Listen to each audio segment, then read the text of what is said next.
सत श्री अकाल साਰਿਆਂ ਨੂੰ। मैं परविंदरजीत सिंह हाज़र हाँ नवे विषय नवे वीडियो के नाल।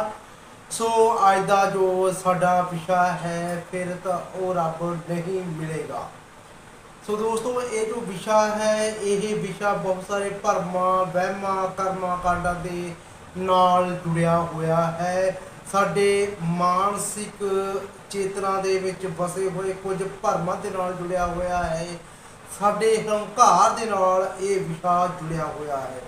सो दोस्तों वो रब कदे भी नहीं मिलेगा जिस रब की कल्पना तुसी करते हो।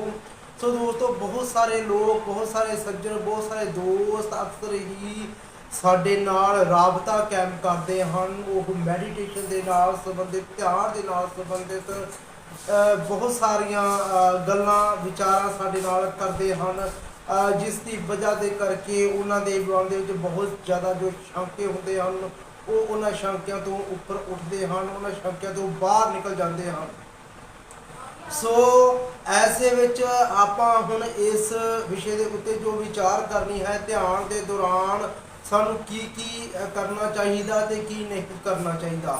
दोस्तों तुहानू दस दी कि ध्यान एक कुदरती प्रक्रिया है जिसनू करदियां होया मन दे विच विचारां दा आउणा सुभाविक है क्योंकि साडे मन नू कई जन्मां तो आदत पै चुकी है कि उसने किवें इन्हां विचारां दे विचों निकलना है जिहड़े विचार उसनू कई जन्मां तो घेरे हुए हैं। सो सारे दोस्त मेरे मित्र इस लाइव नू देखो तो शेयर जरूर करो। सो जेकर तुसी जानना चाहते हो समझना चाहते हो कि परमात्मा किवें ते किस रूप दे विच मिलता है तां तुहानू बहुत सारे कर्मकांडां तो पासे करन दे लई ये वीडियो काफ़ी होवेगी। सो जिन्हां दे मन की जो अवस्था है बहुत तिखी ते डूंगी है वो इस वीडियो के नाल इस विषय के नाल सहमत भी होणगे ते इस विषय के राही वो अपने जीवन दे विच एक क्रांति नूं पैदा करनगे एक अंदोलन नूं पैदा करनगे। अक्सर ही सानू बहुत सारे लोग मिलते हैं जिहड़े कहते हैं कि असीं काफ़ी लंबे समय तो मैਡੀਟੇਸ਼ਨ कर रहे हैं ध्यान कर रहे हैं पर साडे कोई प्रोग्रेस सानू दिखाई नहीं दिता सानू कोई रब नहीं मिलिया। सो रब कोई भी तुहानू किसी मूर्ति स्वरूप विच नहीं मिलेगा किसी बिल्डिंग के रूप विच नहीं मिलेगा किसी आदमी के रूप विच नहीं मिलेगा। परमात्मा नू जानन अते समझण दे लई सानू अपने अंदर दियां गतिविधियां ते ध्यान देना पवेगा। उस तो पहला सानू ध्यान दे राही अपने विचारां दे उत्ते पकड़ मजबूत करनी होवेगी। सो सानू ध्यान दे राही की सिखाया जाता कि विचार नहीं लैके आने सोचना नहींगा विचारां नू दबाउण दे लई किया जाता है। जदों असीं विचारां नू दबाउने आ ते उह विचारां दी जो गति है उन्हां दे जो हमले हैं वो होर तेज हो जाते हैं। सो बहुत ही ज़्यादा जोड़े प्रचारक हैं या बहुत ज़्यादा ऐसे लोग हैं जो ध्यान के नाल यही गल जोड़ते हैं कि विचारां नू दबाओ विचारां नू दबाउण दे नाल कदे भी ध्यान नहीं किया जा सकता। जिहड़ी ऊर्जा असीं ध्यान दे विच लगाउणी है समाधि दे विच लगाउणी है उही ऊर्जा असीं विचारां नू दबाउण उत्ते लगाउणी शुरू कर दिंदे हां जिस की वजह करके साड़ी बॉडी ते मन दे विच बेचैनी पैदा हो जाती है। असीं हिलजुल पैदा करनी शुरू कर दिंदे हां साड़ी बॉडी किते ना किते हिलजुल हुंदी रहिंदी है ते साडे ख्याल जेकर असीं किसी एक विचार नूं दबाउने आ तां साडा मन फिर किसी दूसरे विचार नूं पकड़ लैंदा है। जदों ध्यान की अवस्था के विच बैठना है ध्यान लई बैठना है तो कदे भी ये ना कहना कि मैं ध्यान कर रहा हाँ या करना है। ध्यान एक कुदरती प्रक्रिया है नैचुरल प्रक्रिया है जो हर एक इंसान दे विच सदा तो वहदी आई है। सो जेकर तुहानू कोई कहे किसी एक चीज़ के उत्ते अपने ध्यान टिकाउणा है किसी ध्यान किसी एक चीज़ उत्ते टिकाउणा नहीं है। ध्यान तो भाव है जागृत होना ना कि कॉन्सनट्रेट होना। ध्यान तो भाव है अवेयर होना जागृत होना भाव साडे आसे पासे हुंदियां घटनावां दे प्रति असीं संवेदनशील होना साडी बॉडी ते हुंदी हलचल दे प्रति असीं संवेदनशील होना। असीं खाना खा रहे हुंदे आ सानू पता ही नहीं हुंदा असीं खाना खा रहे हां असीं सफ़र ते जा रहे हां सानू पता ही नहीं हुंदा असीं सफ़र ते जा रहे हां असीं बोल रहे हां सानू पता ही नहीं हुंदा असीं बोल रहे हां। ਸੋ ਅਸੀਂ ਸੁੱਤੇ ਹੋਏ ਹਾਂ। ਆਪਦੇ ਆਪ ਨੂੰ ਜਾਗਰਿਤ ਕਰਨਾ, ਅਧਿਆਤਮਿਕ ਤੌਰ ਤੇ ਜਾਗਰਿਤ ਕਰਨਾ ਹੀ ਧਿਆਨ ਅਖਵਾਉਂਦਾ ਹੈ। ਸੋ ਉਸ ਦੇ ਲਈ ਜੋ ਸਭ ਤੋਂ ਪਹਿਲੀ ਵਿਧੀ ਦਾ ਵਰਣਨ ਭੈਰਵੀ ਵਿਗਿਆਨ ਤੰਤਰ ਦੇ ਵਿੱਚ ਆਉਂਦਾ ਹੈ, ਉਹ ਆਉਂਦਾ ਹੈ ਧਿਆਨ ਨੂੰ ਕਿਸ ਤਰ੍ਹਾਂ ਆਪਣੇ ਆਪ ਦੇ ਵਿੱਚ ਜਾਗਰਿਤ ਅਵਸਥਾ ਦੇ ਵਿੱਚ ਲਿਆਇਆ ਜਾਵੇ। ਸੋ ਧਿਆਨ ਕਨਸੈਂਟਰੇਟ ਕਰਨਾ ਨਹੀਂ, ਧਿਆਨ ਅਵੇਅਰ ਹੋਣਾ। ਹੁਣ ਆਪਾਂ ਜਾਗਰਿਤ ਕਿਵੇਂ ਹੋਣਾ? ਅਸੀਂ ਸਵਾਸ ਲੈ ਰਹੇ ਹਾਂ, ਪਰ ਸਵਾਸਾਂ ਦਾ ਸਾਨੂੰ ਪਤਾ ਹੀ ਨਹੀਂ ਅਸੀਂ ਸਵਾਸ ਲੈ ਰਹੇ ਹਾਂ।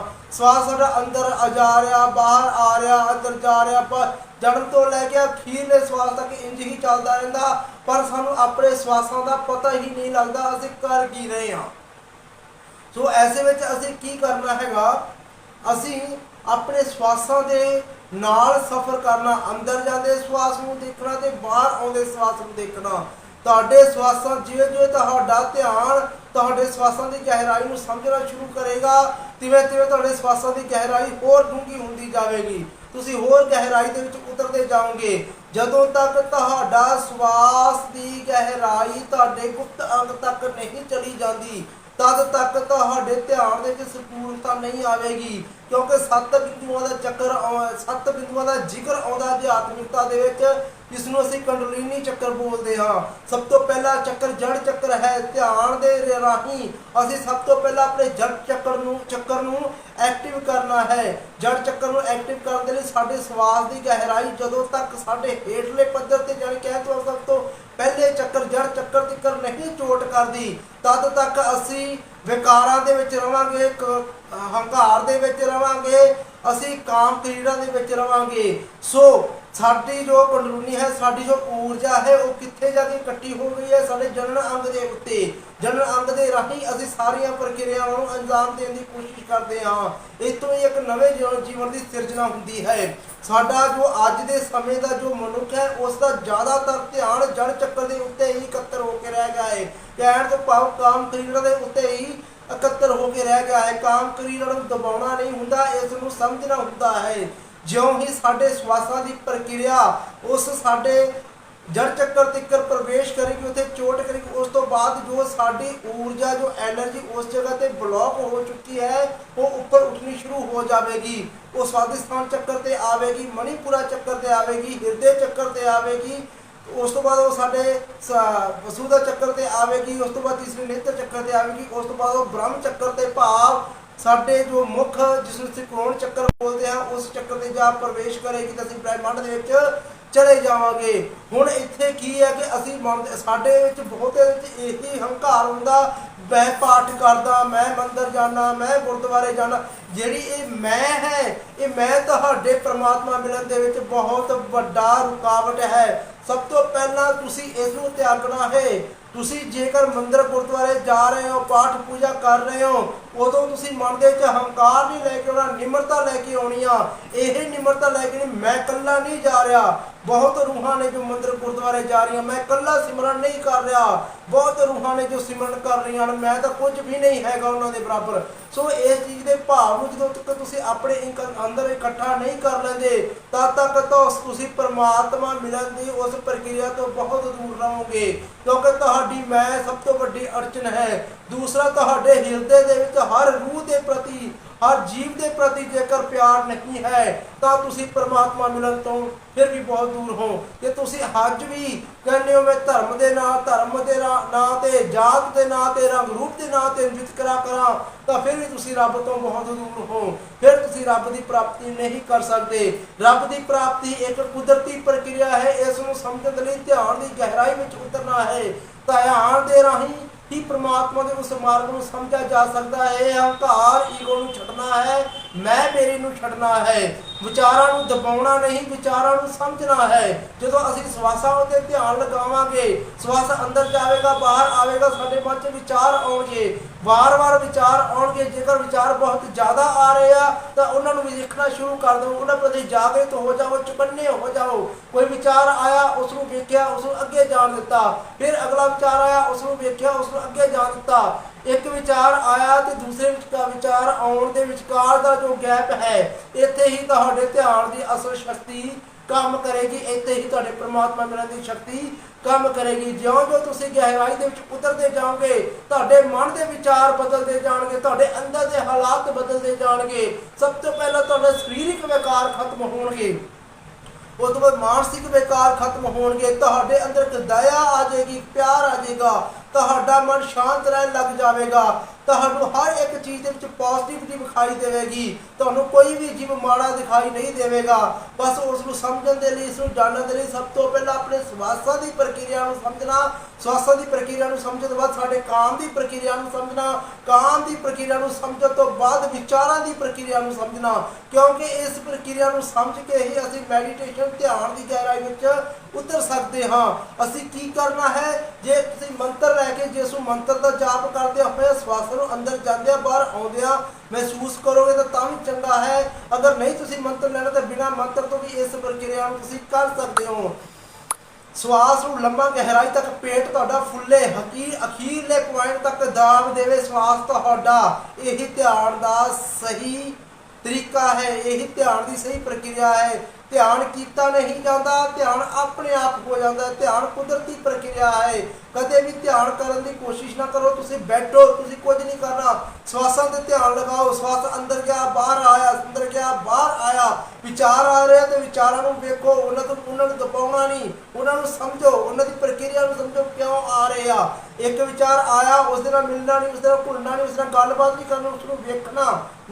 ਜਿਵੇਂ ਗਲੀ ਦੇ ਵਿੱਚ ਕੋਈ ਰਾਹਗੀਰ ਲੰਘਿਆ ਜਾ ਰਿਹਾ, ਜਿਵੇਂ ਅਸੀਂ ਉਸ ਨੂੰ ਵੇਖਦੇ ਹਾਂ, ਵਿਚਾਰ ਵੀ ਰਸਤੇ ਵਿੱਚ ਲੰਘਿਆ ਜਾ ਰਿਹਾ, ਕੋਈ ਰਾਹਗੀਰ ਸਮਝਣਾ, ਉਸ ਨੂੰ ਵੇਖਣ ਤੇ ਅੱਗੇ ਜਾਣ ਦੇਣਾ। ਅਗਲਾ ਵਿਚਾਰ ਹੈ, ਉਸ ਨੂੰ ਵੇਖਣ ਤੇ ਅੱਗੇ ਜਾਣ ਦੇਣਾ। ਇਹ ਦੋ ਵਿਚਾਰਾਂ ਦੇ ਵਿਚਕਾਰ ਦਾ ਜੋ ਗੈਪ ਹੈ, ਕੋਸ਼ਿਸ਼ ਇਹ ਹੋਵੇਗੀ ਜਦੋਂ ਤੁਹਾਡਾ ਇਹ ਗੈਪ ਗੱਲਾਂ ਰਹਿ ਗਿਆ, ਵਿਚਾਰ ਖਤਮ ਹੋ ਗਏ, ਗੈਪ ਗੱਲਾਂ ਰਹਿ ਗਿਆ, ਉੱਥੇ ਹੀ ਤੁਹਾਡੇ ਮਨ ਦੇ ਵਿੱਚ ਇੱਕ ਊਰਜਾ ਦਾ ਵਿਸਫੋਟ ਹੋਵੇਗਾ। ਉਹੀ ਪਰਮਾਤਮਾ ਮਿਲਣ ਹੋਵੇਗਾ, ਹੋਰ ਕੋਈ ਪਰਮਾਤਮਾ ਮਿਲਣ ਨਹੀਂ ਹੋਵੇਗਾ। ਤੁਹਾਡੀ ਚੇਤਨਾ, ਤੁਹਾਡੇ ਖਿਆਲ ਉੱਚੇ ਹੋ ਜਾਣਗੇ, ਹੋਰ ਕੋਈ ਪਰਮਾਤਮਾ ਮਿਲਣ ਨਹੀਂ ਹੋਵੇਗਾ। ਅੰਦਰ ਇੱਕ ਵੱਖਰੀ ਐਨਰਜੀ ਤਾਂ ਉੱਠਣੀ ਸ਼ੁਰੂ ਹੋ ਜਾਏਗੀ।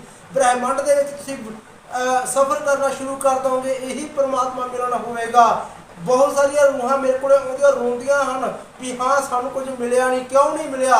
ਸਭ ਤੋਂ ਪਹਿਲਾਂ ਤਾਂ ਇਹੀ ਤੁਹਾਨੂੰ ਮਿਲ ਗਿਆ ਕਿ ਤੁਹਾਡੇ ਅੰਦਰ ਇੱਕ ਅੱਗ ਉੱਠੀ ਹੈ ਪਰਮਾਤਮਾ ਮਿਲਣ ਦੀ। ਉਹ ਪਰਮਾਤਮਾ ਮਿਲਣ ਦੀ ਇੱਕ ਪ੍ਰਕਿਰਿਆ ਹੈ। ਸੋ ਐਵੇਂ ਕਲਪਨਾ ਦੇ ਰੱਬ ਦੇ ਪਿੱਛੇ ਨਾ ਭੱਜੋ, ਕੋਈ ਰੱਬ ਨਹੀਂ ਤੁਹਾਨੂੰ ਮਿਲਣਾ। ਜਿਸ ਤਰ੍ਹਾਂ ਦੇ ਰੱਬ ਦੀ ਖੋਜ ਤੁਸੀਂ ਕਰ ਰਹੇ ਹੋ, ਜਦੋਂ ਤੁਸੀਂ ਅੰਦਰ ਉਤਰੋਗੇ, ਬ੍ਰਹਿਮੰਡ ਦੇ ਖਿਲਾਰੇ ਨੂੰ ਸਮਝਣ ਦੀ ਕੋਸ਼ਿਸ਼ ਕਰੋਗੇ, ਬ੍ਰਹਿਮੰਡ ਦੇ ਵਿੱਚ ਜਦੋਂ ਪ੍ਰਵੇਸ਼ ਕਰੋਗੇ, ਬ੍ਰਹਿਮੰਡੀ ਮਨ ਦੇ ਜਦੋਂ ਪ੍ਰਵੇਸ਼ ਕਰੋਗੇ, ਉੱਥੇ ਹੀ ਤੁਹਾਨੂੰ ਅਸਲ ਰੱਬ ਦਾ ਰੂਪ, ਅਸਲ ਰੱਬ ਦੀ ਪਹਿਚਾਣ ਹੋਵੇਗੀ। ਇੱਕ ਓਂਕਾਰ ਦੇ ਸਿਧਾਂਤ ਨੂੰ ਸਮਝਣਾ, ਮੂਲ ਮੰਤਰ ਦੇ ਸਿਧਾਂਤ ਨੂੰ ਸਮਝਣਾ, ਰੱਬ ਦਾ ਜੋ ਅਸਲ ਸਰੂਪ ਗੁਰੂ ਨਾਨਕ ਨੇ ਪਹਿਲਾਂ ਦੱਸਿਆ ਸੀ ਮੂਲ ਮੰਤਰ ਦੇ ਰਾਹੀਂ, ਇੱਕ ਓਂਕਾਰ ਦੇ ਰਾਹੀਂ ਤੇ ਮੂਲ ਮੰਤਰ ਦੇ ਰਾਹੀਂ ਗੁਰੂ ਨਾਨਕ ਸਾਹਿਬ ਨੇ ਸਿਧਾਂਤ ਦੱਸਦਾ ਸੀ। ਇੱਕ ਓਂਕਾਰ ਸਤਨਾਮ ਕਰਤਾ ਪੁਰਖ ਨਿਰਭਉ ਨਿਰਵੈਰ ਅਕਾਲ ਮੂਰਤ ਆਜੂਨੀ ਸਹਿਬੰ ਗੁਰ ਪ੍ਰਸਾਦ ਜਪ। ਗੁਰ ਪ੍ਰਸਾਦ ਤੱਕ ਗੁਰੂ ਦਾ ਪ੍ਰਸਾਦ ਆਓ, ਬਸ ਇੰਨਾ ਕੀ ਸਮਝ ਲਓ ਇੱਕ ਵਾਰੀ। ਫਿਰ ਤੁਸੀਂ ਅਗਾਹਾਂ ਤੁਰਨ ਦੀ ਕੋਸ਼ਿਸ਼ ਕਰਨਾ। ਜਦੋਂ ਤੱਕ ਤੁਸੀਂ ਮੂਲ ਮੰਤਰ ਨੂੰ ਨਹੀਂ ਸਮਝ ਲੈਂਦੇ, ਗੁਰੂ ਨਾਨਕ ਦੇ ਘਰ ਦੇ ਸਿਧਾਂਤ ਨੂੰ ਨਹੀਂ ਸਮਝ ਲੈਂਦੇ, ਗੁਰੂ ਨਾਨਕ ਨੇ ਬੜੇ ਬਰੀਕੀ ਸ਼ਬਦਾਂ ਦੇ ਰਾਹੀਂ ਬੜੇ ਖੋਲ ਕੇ ਇਹ ਚੀਜ਼ ਦੱਸੀ ਹੈ ਕਿ ਪਰਮਾਤਮਾ ਮਿਲਣ ਦੀ ਜੋ ਪ੍ਰਕਿਰਿਆ ਹੈ, ਪਰਮਾਤਮਾ ਜੋ ਮਿਲਣਾ ਹੈ, ਉਹ ਕਿਸੇ ਰੂਪ 'ਚ ਨਹੀਂ, ਰੰਗ 'ਚ ਨਹੀਂ, ਆਕਾਰ 'ਚ ਨਹੀਂ, ਉਹ ਹੈ ਕਿਸੇ ਰੂਪ 'ਚ ਨਹੀਂ, ਰੰਗ 'ਚ ਨਹੀਂ, ਆਕਾਰ 'ਚ ਨਹੀਂ, ਪਰ ਉਹ ਹੈ। ਗੁਰੂ ਨਾਨਕ ਕਹਿੰਦੇ ਹਨ ਐਵੇਂ ਕਾਲਪਨਿਕ ਰੱਬ ਦੇ ਪਿੱਛੇ ਨਾ ਭੱਜਣਾ, ਉਹ ਤੁਹਾਡੇ ਹਿਰਦੇ 'ਚ ਜਾਗੂਗਾ। ਜਦੋਂ ਤੁਸੀਂ ਉਤਰੋਗੇ ਧਿਆਨ ਦੇ ਵਿੱਚ, ਜੋ ਊਰਜਾ ਦਾ ਸੰਬੰਧ ਤੁਹਾਡੇ ਨਾਲ ਹੋਵੇਗਾ, ਜਿਵੇਂ ਜਿਵੇਂ ਊਰਜਾ ਤੁਹਾਡੇ ਉੱਪਰ ਉੱਠੇਗੀ ਤਾਂ ਉਹ ਊਰਜਾ ਦੇ ਵਿੱਚੋਂ ਤੁਹਾਡੇ ਅੰਦਰੋਂ ਇੱਕ ਅਲੱਗ ਤਰ੍ਹਾਂ ਦੇ ਵਾਈਬ੍ਰੇਸ਼ਨ ਉੱਠਣਗੇ। ਤੁਹਾਡੀ ਬਾਡੀ ਅੰਦਰੋਂ ਦੱਸੇਗੀ ਕੁਝ ਅੰਦਰੋਂ ਬਾਹਰ ਆ ਰਿਹਾ, ਤੁਹਾਡੀ ਬਾਡੀ ਸ਼ਾਈਨ ਕਰੇਗੀ, ਤੁਹਾਡਾ ਹਿਰਦਾ ਸ਼ਾਈਨ ਕਰੇਗਾ, ਤੁਹਾਡੇ ਅੰਦਰ ਮਨ ਦੇ ਵਿੱਚ ਇੱਕ ਦਇਆ ਭਾਵ ਉੱਠੇਗਾ।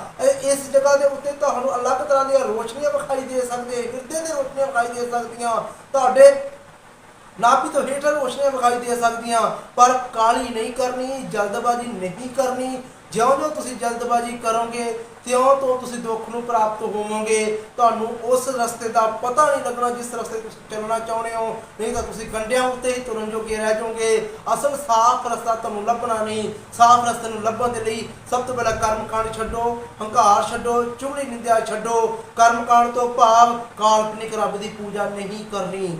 ਕਿਸੇ ਐਸੇ ਕਲਪਨਾ ਨਹੀਂ ਕਰਨੀ, ਕਿਸੇ ਸੱਚਖੰਡ ਦੀ ਕਲਪਨਾ ਨਹੀਂ ਕਰਨੀ। ਬਸ ਇਹੀ ਰੱਬ ਨੂੰ ਪਾਉਣ ਦੀ ਇੱਕ ਪ੍ਰਕਿਰਿਆ ਹੈ। ਇਸ ਤੋਂ ਇਲਾਵਾ ਹੋਰ ਕੋਈ ਦੂਸਰਾ ਸਿਧਾਂਤ ਨਹੀਂ ਹੈ, ਦੂਸਰਾ ਤਰੀਕਾ ਨਹੀਂ ਹੈ। ਸੋ ਅੱਜ ਦੇ ਲਈ ਇੰਨਾ ਹੀ। ਮਿਲਦੇ ਹਾਂ ਫਿਰ ਕਿਸੇ ਨਵੇਂ ਵਿਸ਼ੇ, ਨਵੀਂ ਵੀਡੀਓ ਦੇ ਨਾਲ। ਸਾਡੇ ਨਾਲ ਬਣੇ ਰਹੋ। ਧੰਨਵਾਦ।